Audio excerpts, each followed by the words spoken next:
Hello बच्चों, let's read the question. Which of the following halides can not be hydrolysed.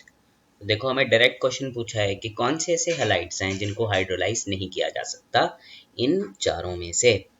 तो देखो, इस question के की कॉन्सेप्ट्स क्या हैं हमारे पास।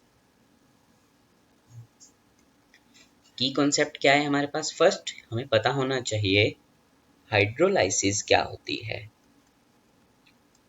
हाइड्रोलाइसिस से हम क्या मीन करते हैं?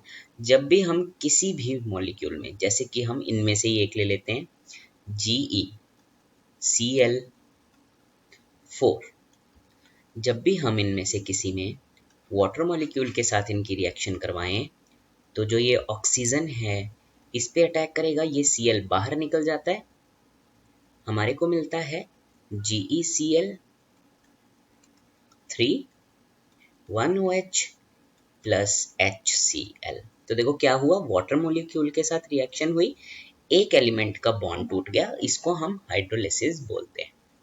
तो अब देखो, हमें पूछा है which of the following halide can not be hydrolysed. Halide से इनका क्या मतलब है? हैलाइड हम किसको बोलते हैं? हेलोजेंस को। Fluorine, chlorine, bromine, iodine. ठीक है, तो देखो सबसे पहला है CCl4। CCl4 में हाइड्रोलाइसिस नहीं होती, लेकिन क्यों नहीं होती? देखो, C 4Cl आ गए।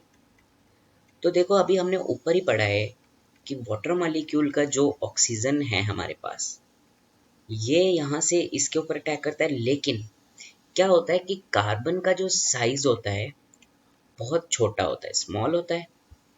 उसके कारण जो बाहर के क्लोरीन्स होते हैं उनका साइज बड़ा होता है, तो ये जो ऑक्सीजन है इसको जगह ही नहीं मिलती इंटरफेरेंस की। एक रीजन हो गया हमारा।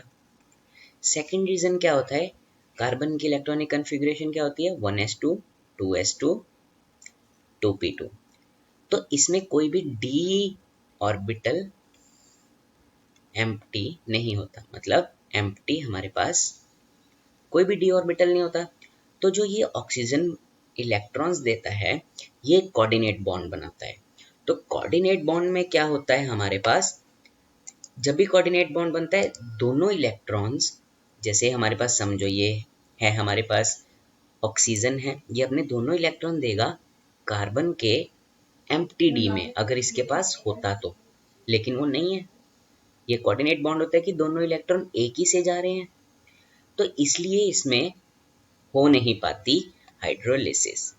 वेयर एज GeCl4 में हमने देख ही लिया कि हो जाती है।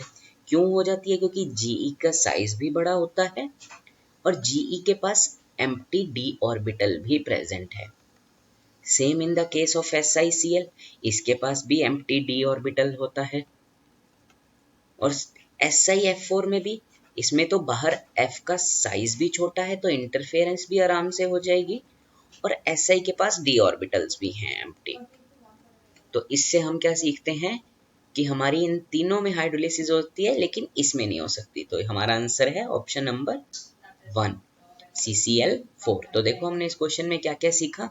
हमने सीखा कि हाइड्रोलिसिस किसको बोलते हैं, हैलाइड्स क्या होते हैं, और हमारा जब H2O अटैक करता है तो साइज कार्बन का, मतलब जैसे कार्बन है, जर्मेनियम है, सिलिकॉन है, कैसे मैटर करता है। हमारे पास साइज बड़ा होना चाहिए बाहर वाले क्लोरीन से। और दूसरा, हमारे जो कार्बन है उसके पास डी एम्प्टी ऑर्बिटल्स होते ही नहीं है, कि ऑक्सीजन जो अपने इलेक्ट्रॉन दे रहा है वो एक्सेप्ट ही नहीं कर पाता, इसलिए इसमें हाइड्रोलिसिस होती नहीं है। I hope you understand it well. Best of luck.